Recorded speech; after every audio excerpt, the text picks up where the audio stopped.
Hello friends, welcome to all. आज मैं आपके लिए जो वीडियो लेकर आ रहा हूँ, देखिए टीसीएस का रिजल्ट ऑलरेडी आ चुका है। इन्फोसिस क्वार्टर फोर के नतीजे आपके सामने बस आने वाले हैं। आज की डेट 19 अप्रैल है, कल यानी कि 20 अप्रैल को ये नतीजे आएंगे आपके सामने। रेडी रहना बिल्कुल, क्योंकि इन्फोसिस ने अब तक 8 बार बोनस शेयर्स बांटे हैं और डिविडेंड तो माला माल कर देता है डिविडेंड से ये।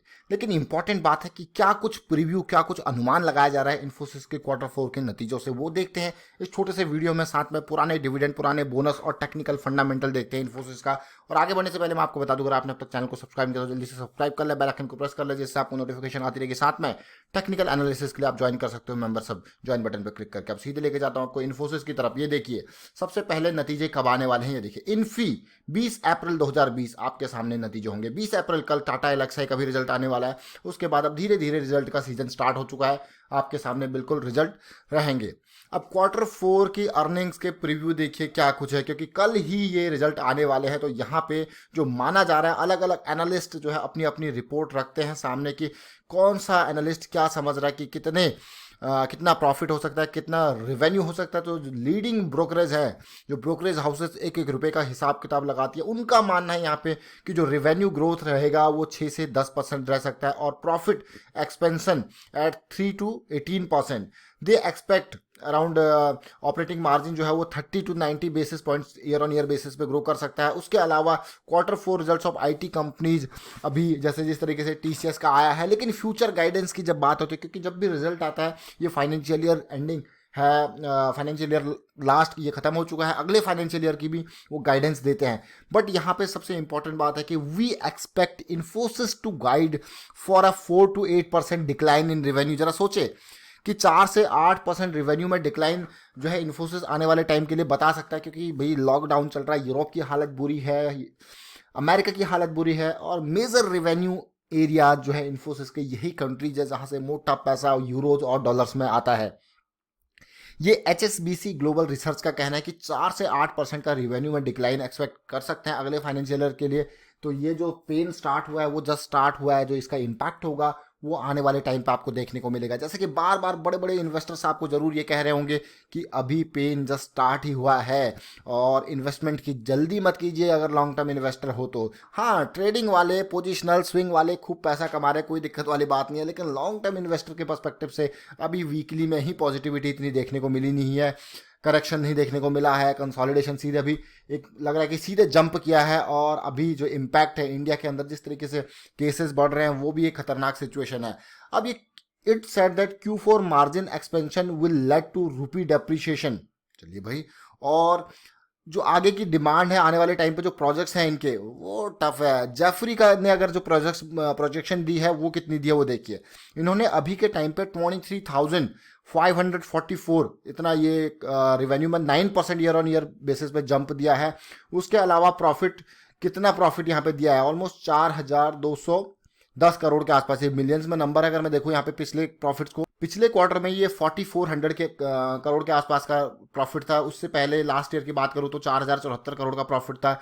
बट इस बार जो आंकड़े दिए, जैसे जेफरी ने, मैंने आपको बताया, उन्होंने कितना 4210 करोड़ के आसपास का नंबर यहाँ पे दिया। उसके अलावा भी ब्रोकरेज हाउसेज है, देखिए किस तरीके से नंबर जो दिए हैं। तो मुझे लगता है कहीं ना कहीं यहाँ पे इस क्वार्टर में तो जिस तरीके से टीसीएस ने जंप दिया था, पॉजिटिविटी दी थी, उसी तरीके से इन्फोसिस को भी देना चाहिए। जेपी मॉर्गन क्या एक्सपेक्ट कर रहा है? JP Morgan Infosys to guide 2 to 6% constant currency growth in financial year 21 में भी ये 2 to 6% का ही ग्रोथ दिखा रहा है, with margin of 20 to 22% band. अगर यहाँ पे ओवरऑल देखा जाए, अभी मार्च के रिवेन्यू की जो बात हो रही है वही 23,000 करोड़ के आसपास, और प्रॉफिट 4200 करोड़ के आसपास है, जो मैंने आपको पिछले डिटेल दिखाई थी अभी कि किस तरीके से पिछली बार हुआ था। पिछली बार से थोड़ा सा पॉजिटिव ही रहेगा ये अगर 4200 करोड़ के आसपास भी आता है नंबर तो। लेकिन बात यह है कि जब इन्फोसिस की बात हो रही थी, इन्फोसिस की बोनस की बात इंपॉर्टेंट आ जाती है। इन्फोसिस अब तक जबरदस्त 8 बार बोनस दे चुका है, 94, 97, 99, 2004, 6, 2014, 15, 18, और जबरदस्त बोनस ही देता है। 1:1 से भी बढ़िया। देखिए, हमेशा 1:1 मेजरली बोनस दिया, एक बार 3:1 का बोनस दिया, एक शेयर पे 3 शेयर का बोनस। तो इस तरीके से Infosys time to time bonus देता है और अपने इन्वेस्टर्स को अट्रैक्ट करता रहता है। एक पॉजिटिव शेयर है, लॉन्ग टर्म पर्सपेक्टिव से लोग इसमें अट्रैक्टेड रहते हैं। लेकिन यहाँ पे डिविडेंड की बात की जाए तो डिविडेंड, जिस तरीके से टीसीएस ने भी अपने डिविडेंड में कटौती की थी, देखिए 20 रुपए का डिविडेंड दिया था 2018 के यहाँ पे अप्रैल मंथ में फाइनल डिविडेंड डिक्लेयर किया था, फाइनल डिविडेंड। उसके बाद अभी पिछले साल की अगर मैं बात करूं तो 10 रुपये 50 पैसे का, क्योंकि उसके बाद एक बार बोनस दे दिया था इसने, तो 10 रुपये 50 पैसे का डिविडेंड इसने पिछले साल भी दिया था। तो क्या इस बार भी 10 रुपये तक का डिविडेंड देगा या इसमें भी कमी करेगा? देखिए कमी तो हो सकती है, नो डाउट, लेकिन कितना डिविडेंड देता है वो इसके ऊपर है। फिलहाल आप ये देखें कि यहाँ पे इन्फोसिस की जो गाइडेंस है वो फाइनेंशियल ईयर अभी का तो चलो ठीक है जैसा भी आएगा, लेकिन अगले साल के लिए काफ़ी खतरनाक सिचुएशन हो रही है और अलग अलग जगह से रिसेशन की खबरें आ रही है, ये वो अभी चल रहा है। लेकिन आप खुद देख रहे हो जब पूरी की पूरी मैं कहूँगा कॉन्टिनेंट, पूरा का पूरा वर्ल्ड जब लॉकडाउन के स्टेट में, तो आने वाला टाइम तो टफ होगा ही, आप खुद ही एज्यूम कर सकते हो इस चीज़ को। लेकिन अब बात करते हैं इन्फोसिस के पुराने आंकड़ों के हिसाब से। इन्फोसिस की जब भी बात आती है तो इन्फोसिस देखिए सेकंड नंबर का एक आईटी सर्विस प्रोवाइडर है। 628 का प्राइस इसका, जीरो डेट की कंपनी, नो डाउट कोई डेट है नहीं इसके ऊपर, तो बहुत ही बढ़िया बात भाई। फंडामेंटली स्ट्रॉन्ग शेयर है, कैश रिच कंपनी आप इसको कहोगे। प्रॉफिटेबिलिटी अगर आप देखते हो तो देखिए किस तरीके से इसने पिछले कुछ टाइम में परफॉर्मेंस दी है। रिवेन्यू लगातार बढ़ रहा है, अगर 2008-2009 में देखा जाए तो 20,000 करोड़ का रेवेन्यू था, आज की डेट में 90,000 करोड़ का रेवेन्यू है। प्रॉफिटेबिलिटी की बात करते हैं तो देखिए किसी टाइम पे देखिए 6,000 करोड़ के आसपास का प्रॉफिट था 2008-9 के आसपास, आज की डेट में 16,000 करोड़ का प्रॉफिट है। तो कंसिस्टेंसी मेंटेन्ड है। लेकिन यहाँ पे टेक्निकल चार्ट पे आता है, जरा समझने की कोशिश करते हैं टेक्निकल चार्ट से।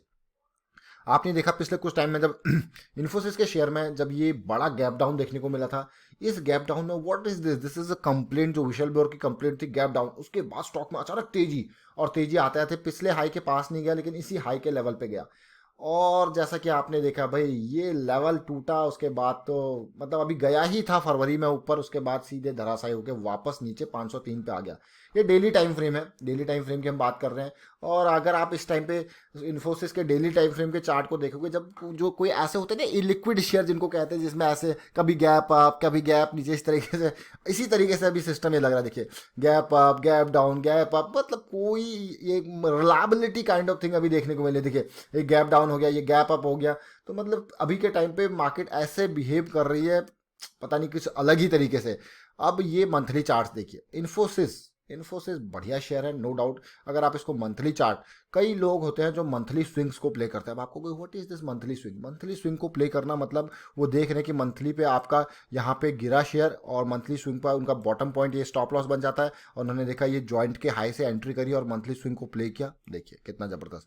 उसकी इसी तरीके से मंथली स्विंग को कई लोग प्ले करते हैं। आप देख सकते हो यहाँ पे 2017 के टाइम फ्रेम पे जब गिरा था, नीचे गिरा, पॉजिटिविटी आई, एंट्री लिया, ये मंथली स्विंग उन्होंने प्ले किया।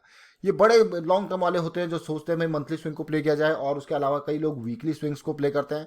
यहाँ पे अलग अलग टाइप से लोग इन्वेस्टमेंट करते हैं। इवन लॉन्ग टर्म पर्सपेक्टिव से भी जो सोचता है इन्वेस्टमेंट करने के लिए, उसका भी एक थीसिस फ्रेम होता है कि मैं किस हिसाब से सोचूं, रिस्क मेरा क्या रहेगा, रिस्क को कैसे मिटिगेट करूंगा। अगर मैं यहाँ पे देखूँ 2016-17 में इन्फोसिस में बड़ी गिरावट आई थी, गिरावट के बाद रेंज बाउंड ट्रेडिंग हुई, फिर से ये थोड़ा सा नीचे गिरा था। लेकिन इंपॉर्टेंट पॉइंट अगर आप देखो, ये ब्रेकआउट का लेवल था 25 दिसंबर 2017, 514 पे एंट्री का बहुत ही बढ़िया मौका था। 2 हफ्ते आपको एंट्री के लिए मिले थे, और अगर आप देखोगे तो 514 ये 438, कितना डिफरेंस है, 50 से 60 रुपए का। अब नीचे जाते हुए खरीदो देखिए, या फिर यहाँ पे कॉन्फिडेंस में आते हुए खरीदो। कॉन्फिडेंस में आके खरीदना ज़्यादा बेटर सिचुएशन रहती है मेरे हिसाब से। उसी तरीके से मैं अगर अब यहाँ पे 2008-2009 में दिखाऊं तो वहाँ पे भी आप देखोगे बड़ी गिरावट जरूर आई थी, लेकिन उसके बाद फिर नीचे ये गया। और अगर आपने यहाँ पे प्रॉफिट टाइम ली, जैसे ये जंप किया था, यहाँ पे एक मान के चलिए कि तेजी जरूर देखने को मिली थी, जंप किया था, पॉजिटिविटी आई थी, लेकिन अगर आपने यहाँ पे टाइमली प्रॉफिट बुक नहीं किया होता तो अगले चक्कर में आप फिर से यहाँ पे लॉस में चले जाते और शेयर काफी नीचे गया था। फिर रिकवरी देखने को मिली और धीरे धीरे करके स्टॉक काफी पॉजिटिविटी इसमें देखने को मिली। बढ़िया शेयर है लॉन्ग टर्म पर्सपेक्टिव से इन्फोसिस। बट रिजल्ट और आगे की सिचुएशन अभी आप देख पा रहे हो, ये वीकली चार्ट्स हैं, वीकली चार्ट्स में देख पा रहे हो कि अभी एक मजबूती जरूर देखने को मिल रही है, बट कन्फर्मेशन का अभी भी इंतजार रहने वाला है। और यहाँ पे आवरली पे अगर मैं देखूँ तो कहाँ पे इन्फोसिस का शेयर जो है ट्रेड कर रहा है, इन्फोसिस के शेयर में मजबूती जरूर आप देख पा रहे होंगे, लेकिन इतनी स्ट्रांग, ये देखिए बॉटम बना, लो हाई, फिर से लो, फिर तेजी, देखिए हायर लो हायर हाई, फिर से ये करेक्शन आया। लेकिन अभी के टाइम पे एक रेंज बाउंड ट्रेडिंग 660 655 का ये लेवल है, ये काफ़ी इंपॉर्टेंट है, ये पार करना ऊपर जाने के लिए। अब रिजल्ट के ऊपर काफ़ी कुछ डिपेंड है, और कितना ऊपर जाता है वो इंपॉर्टेंट है, क्योंकि रिजल्ट जब कल आएगा वो बाकी की चीज़ें बताएगा। अगर रिजल्ट में थोड़ा सा यहाँ पे नेगेटिविटी आती है रिजल्ट में, तो फिर शेयर का गिरना लाजमी है। बट फाइनेंशियल ईयर गाइडेंस अगले साल का, वो भी काफी इंपॉर्टेंट फैक्टर रहने वाला है। चलिए वाइंड अप करता हूँ वीडियो को, उम्मीद करता हूँ आपको वीडियो अच्छा लगा होगा। कल जैसे ही रिजल्ट आएगा आपके साथ शेयर कर दिया जाएगा रिजल्ट, और वीडियो अच्छा लगा तो वीडियो को शेयर जरूर कीजिए, लाइक कीजिए, चैनल सब्सक्राइब कर लीजिए, सब्सक्राइब कर ले, बेल आइकन को प्रेस कर ले जिससे आपको नोटिफिकेशन आती रहेगी। साथ में टेक्निकल एनालिसिस अगर आप सीखना चाहते हो तो ज्वाइन कर सकते हो, मेंबरशिप ज्वाइन बटन पर क्लिक करके। Thank you for watching the video.